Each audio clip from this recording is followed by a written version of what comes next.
Hi, I'm Dr Paula Redmond, a clinical psychologist, and you're listening to the When Work Hurts podcast.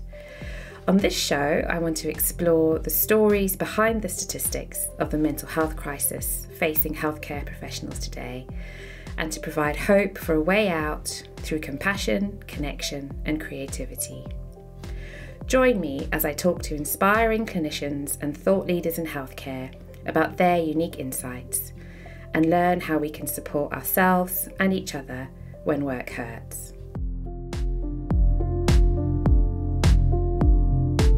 In this week's episode, I spoke with Dr Claire Davies, GP and coach, about her experiences of being a doctor patient. She talks about the challenges she faced when she received a serious physical health diagnosis and the complexities of being a sick doctor. I started by asking her how it all began. I think it was 2008 or 2009. I was in my mid-30s. I was used to having really robust health, and I just wasn't feeling quite right for a number of months, 6 or 8 months. It took me a really long time to go to the doctor, like a typical medic. So what was going on there? What do you think was getting in the way of you? I think it was a mixture of things. My symptoms were quite odd. So being a medic, I was trying to make sense of them myself, and I couldn't. And actually, I think most patients will go to the doctor, and we see a lot of symptoms that don't make sense to us as GPs, but patients just bring them. But because I couldn't intellectualize them, I actually thought, how on earth am I going to explain this? So I had these tiny little joint pains, which I knew were not going to fit the criteria for anything. And I was intermittently exhausted. But also what kept happening to me was a really weird thing. I just felt so spaced out. And I thought I had no way of going in and saying these things are happening to me using language that I would use at work. I think I found it really hard to bridge that thing between a doctor and a patient actually at that time because of the type of symptoms I had. What was it then that kind of led you to going to the doctor? It was sort of early Christmas and then the New Year. I just crashed with exhaustion, and I did go to my GP, and I think I went in there with my own working diagnosis that I must have some sort of infection somewhere, and they went along with that. I think that's a real doctor-patient thing that we sort of colluded with what my idea was. But I did get some bloods done, and they weren't quite right. And then I did another very doctor thing. I think that I really catastrophized. Couldn't identify with having abnormal blood results, me. It's quite funny just talking about this now, actually. I'm realising so many things just telling you this story. So then what happened is in one of my workplaces at the time, so I had two, we did another very doctor thing as my colleague got me in with someone's clinic at the end of that morning. Because I was also convinced I had a tropical disease because I'd travelled so much.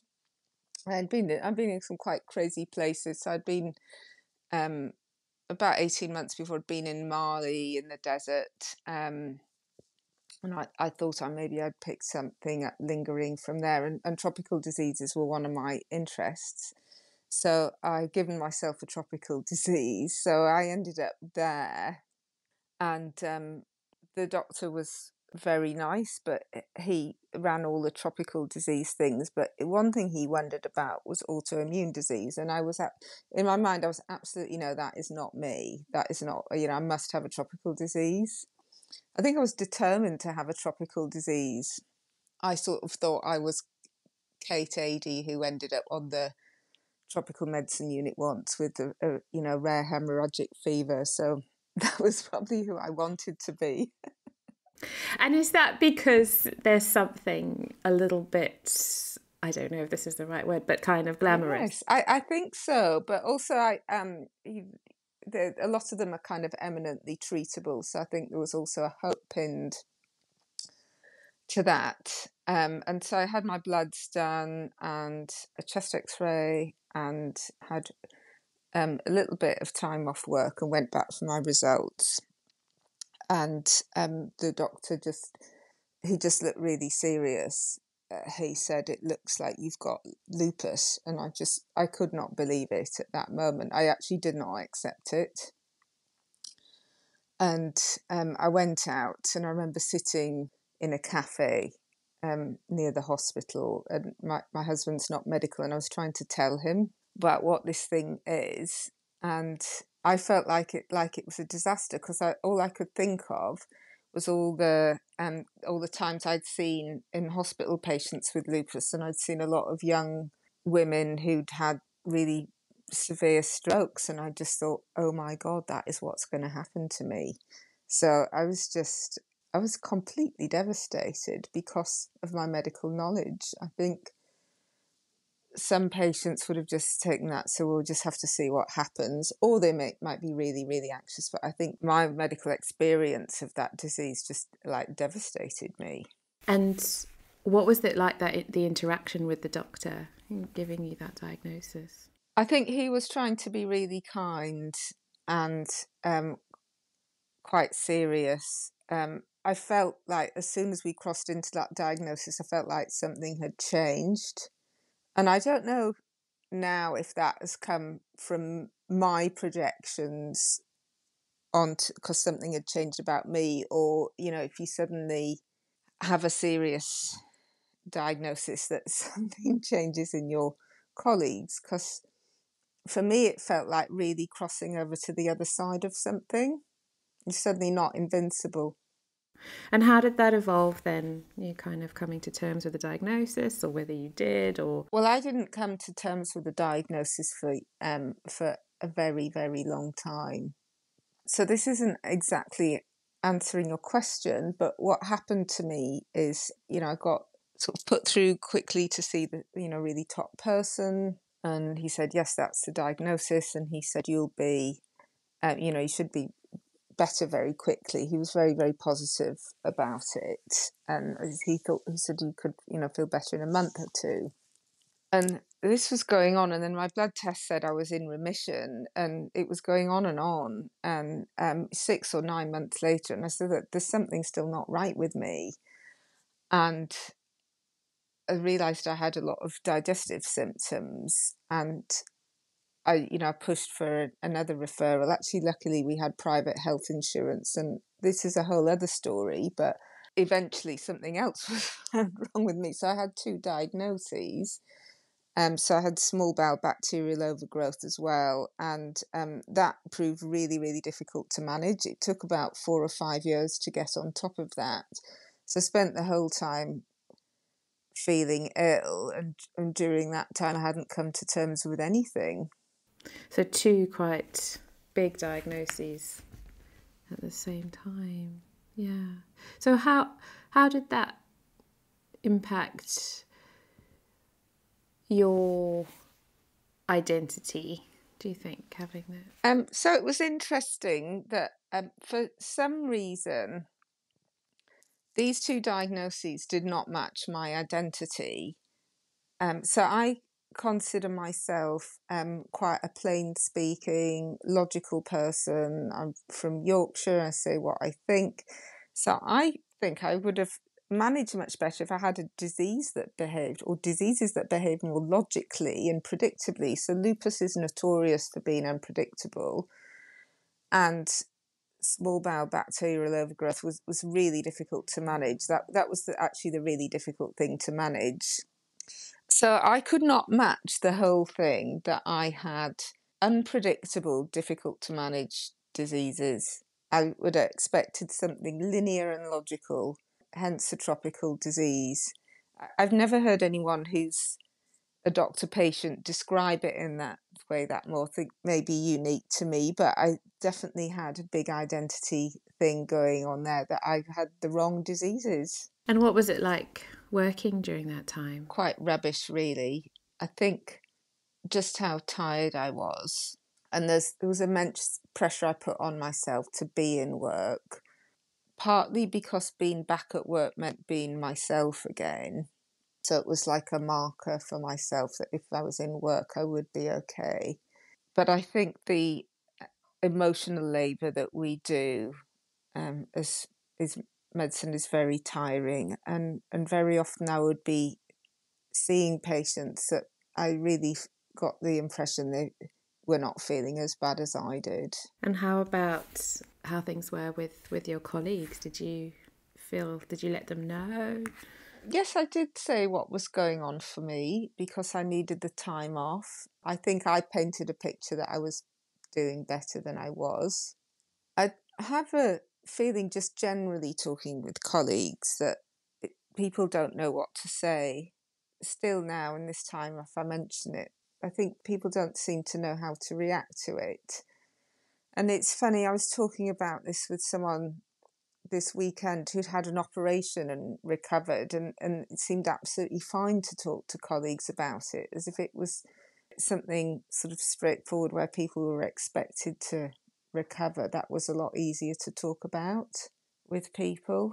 Yeah, because it's interesting just thinking about the nature of the diagnosis that you had, that, and excuse my ignorance and lack of medical knowledge, but there's a sense of those illnesses being much more systemic, or kind of part of you, like really core all through you.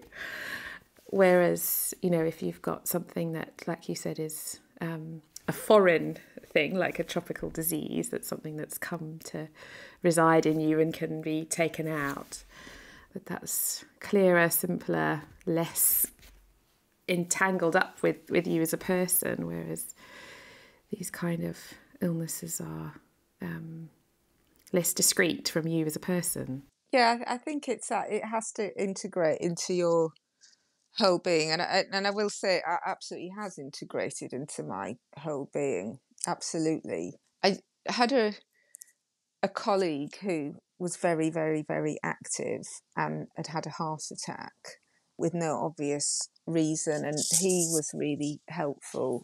He just said, you have this thing, and it's difficult. And he said just after a while, he said it just became part of me, but he had to go through this process, and I think it was something that really threatened his identity as well.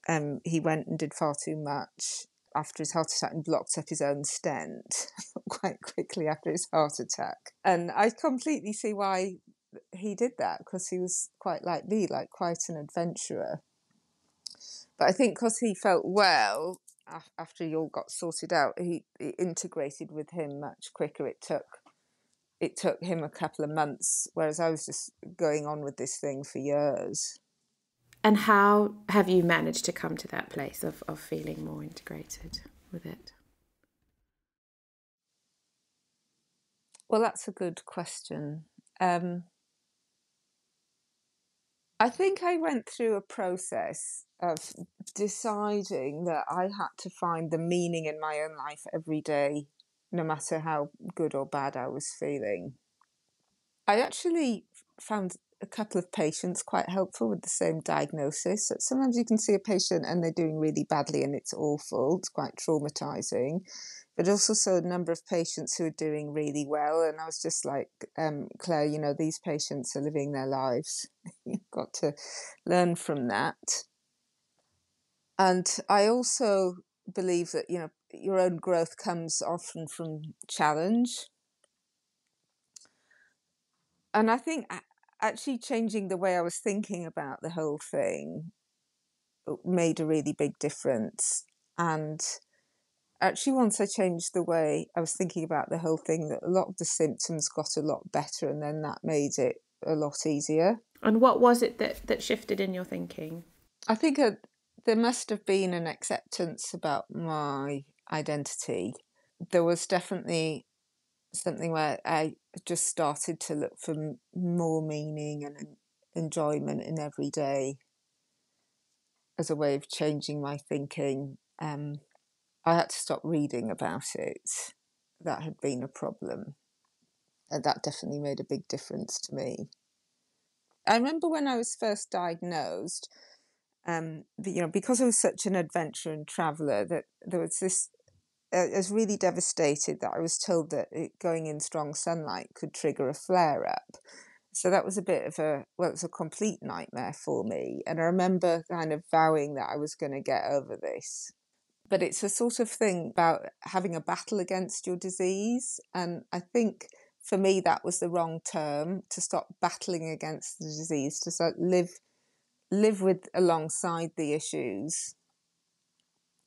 I'm really into all this stuff about how positive psychology and everything affects your physical health, and for me that's been a huge part of it as well. And I actually have gone on, and I have lived abroad again since. I've lived in Ethiopia since, and I've been fine.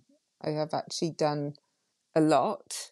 I have got a lot of places with sort of working on that whole mind, emotion, body connection. I really like that point that you made about kind of dropping the battle, dropping the struggle with it, and learning to live alongside it, and that being quite key to opening things up for you rather than things being shut down. I'm quite proud now of the fact that I've got through all of that. And I would say that there is something about, the medicine you take and seeing the doctor and all of that kind of thing.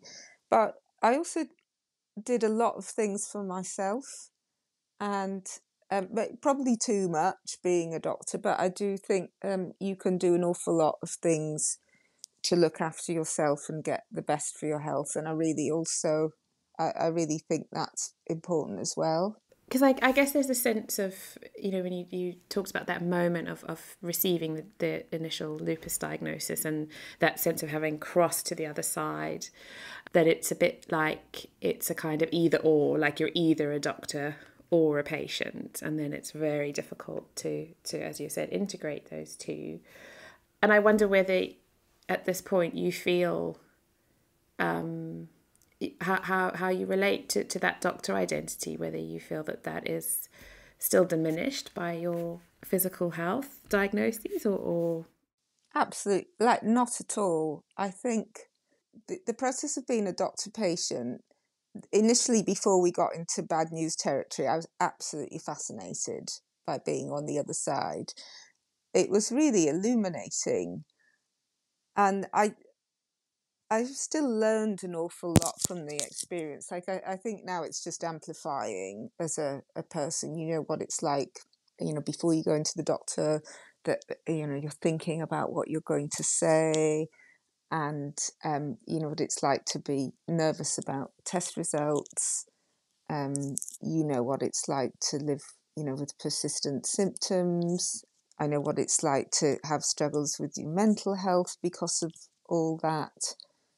So having that lived experience, I think, deepens your empathy and understanding in clinical practice.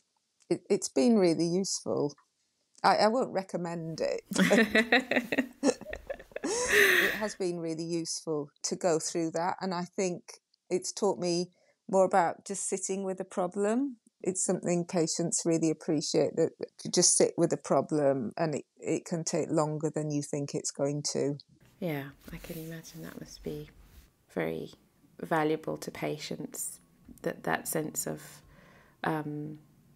being alongside people, I guess, in the experience. Rather than... I'm wondering, given your kind of journey with this, what wisdom or support you might want to offer your past self. Well, one thing I always wish I'd done is that I wish I'd taken a couple of months off sick at the beginning. I always wonder if that would have made more of a difference to me.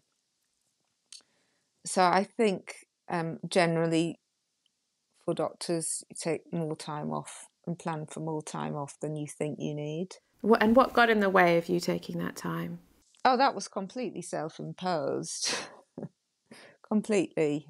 There are times I think there is pressure from systems to get people back to work far sooner.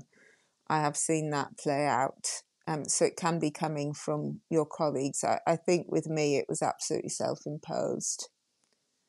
But I've also heard of other things where people, have been started on medication and their colleagues are like, well, you'll be back to work shortly then. And they won't, because a lot of things take a long time to work. So from your own perspective, do you think that was about, wanting to be in work, or a fear about what it might mean for you to be taking time off, or what people might think about you taking time off? It was all of those things. So it's what people think. There's that whole doctor thing of being stuck in the helper mode and not being able to accept help for yourself. And I think I was so strongly identifying with my work that I thought that being in work would make me feel better about everything. So it was holding on to an identity thing as well. So anything else, any other kind of wisdom that you would have wanted to offer yourself? I think when you're really stressed about all these things, you have to get some attention for your mind. So the more stressed I got about everything, the more I was just focused on symptoms. So, whatever it is to attend to your mental and emotional health, whether that's, going and talking to someone professionally or doing things that are, self-nurturing. So I actually spent an awful lot of time gardening. It was kind of really healing. In a way that I can't really describe, but I always had enough energy to get out and do that. So, it can be anything for people. It might be knitting or whatever.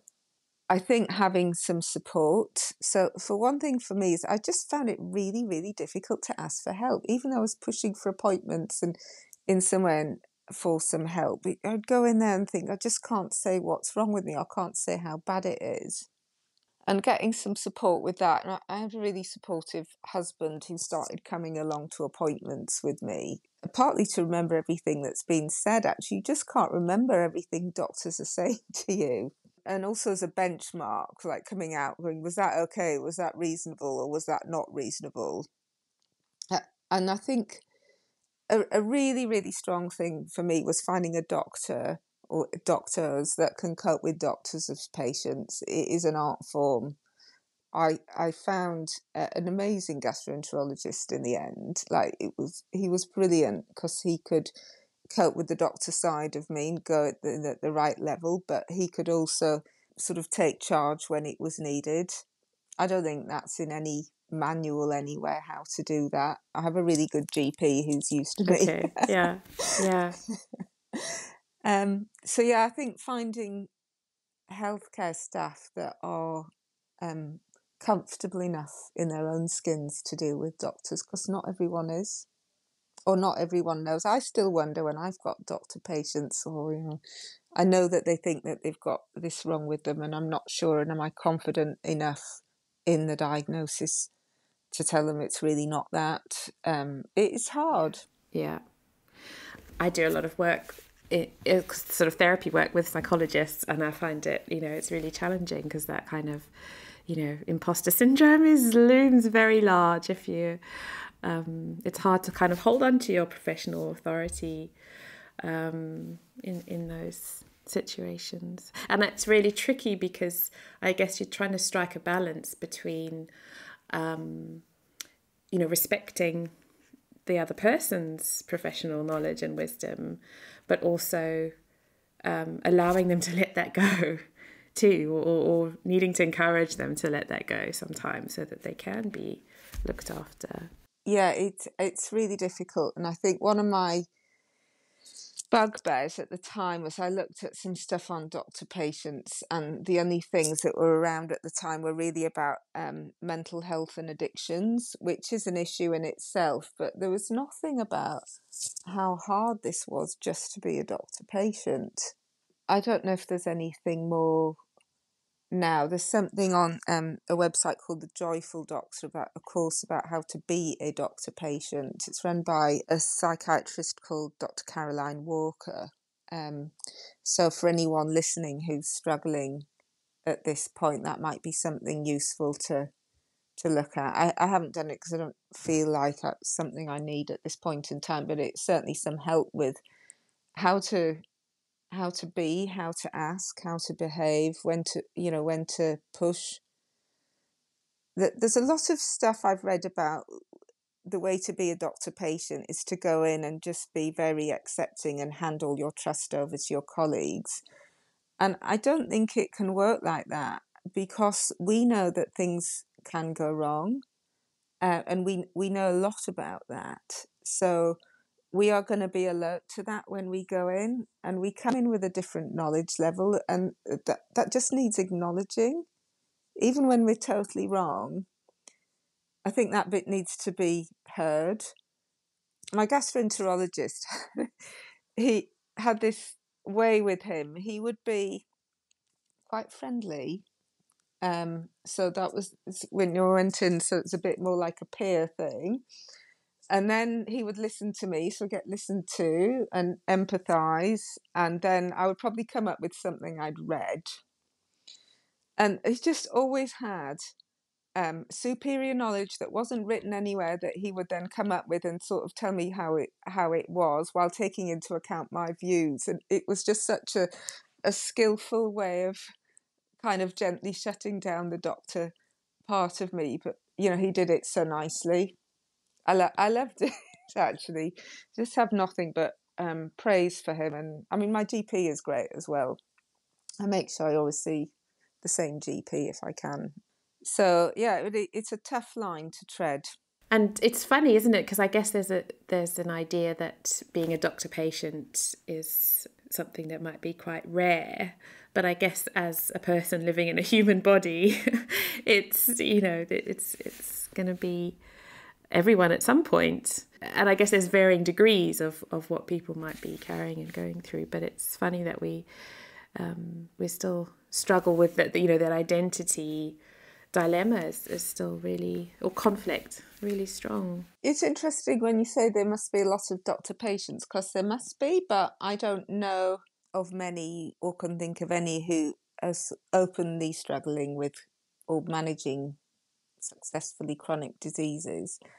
This may be going off tack a bit, but just to give you another example, I didn't feel like I could talk about my blood results with any of my colleagues, but my husband has really, really badly damaged his knee. There's a kind of spectacular list of things wrong on the MRI.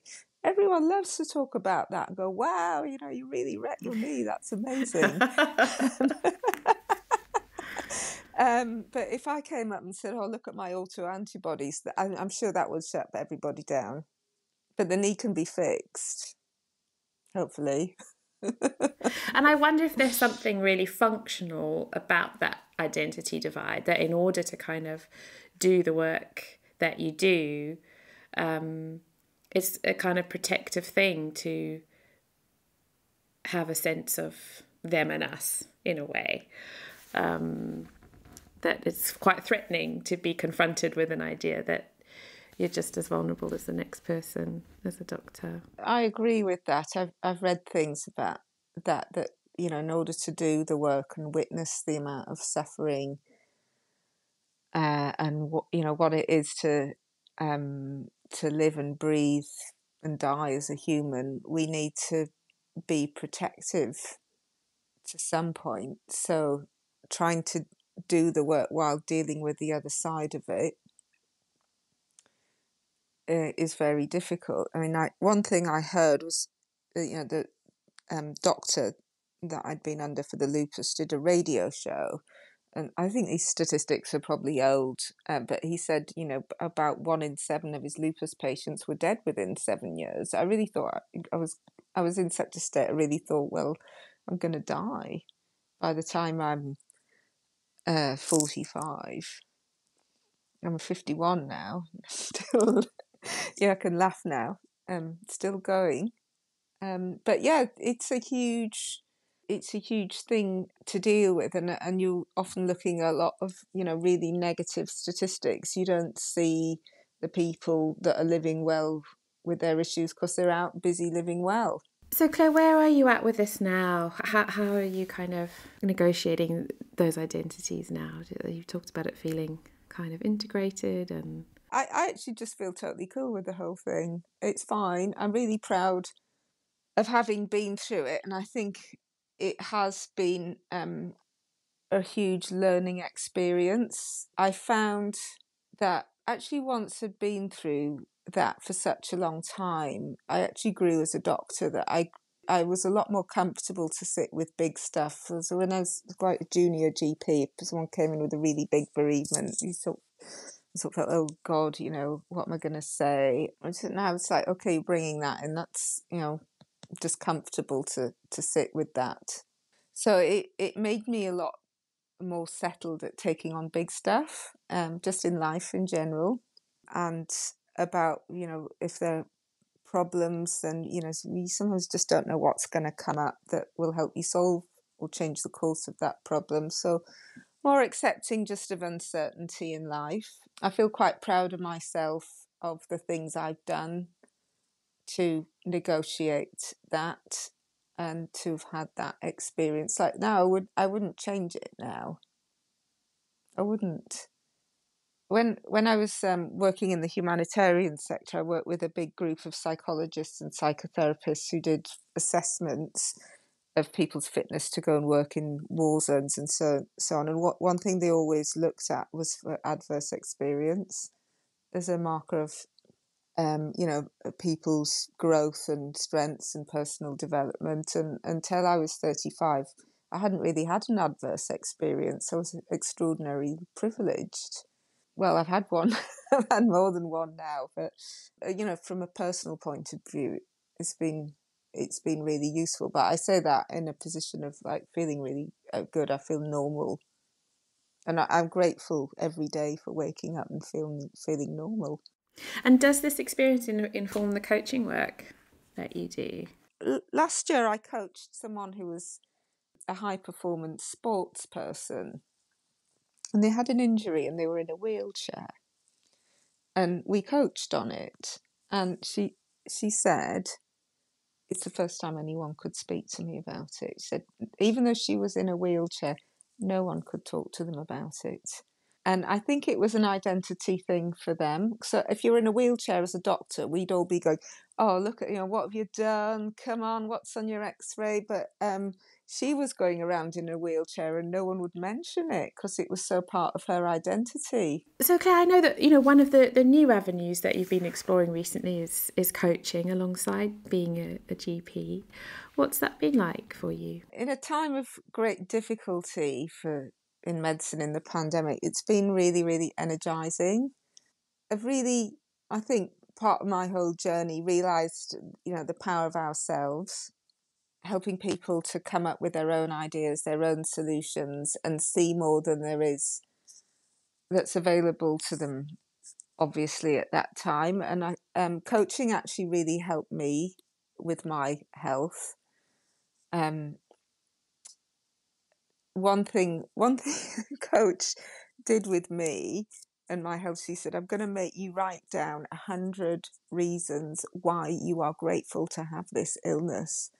And it sounded impossible, but I think I got to like 98. But I did get a long way with that list. And it started to change my thinking about the whole thing.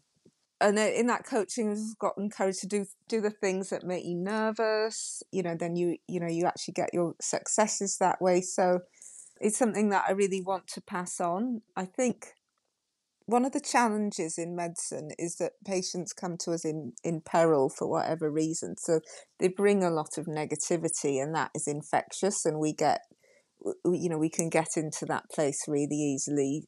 So sort of lifting people out of that place. It's great. I love it. I really love it. Yeah, and I like how you said about it being really energising. So something that can, I guess, sustain you and nurture you for the other parts of your professional life that might, be still really important and meaningful for you, but really difficult and draining at times. Yes.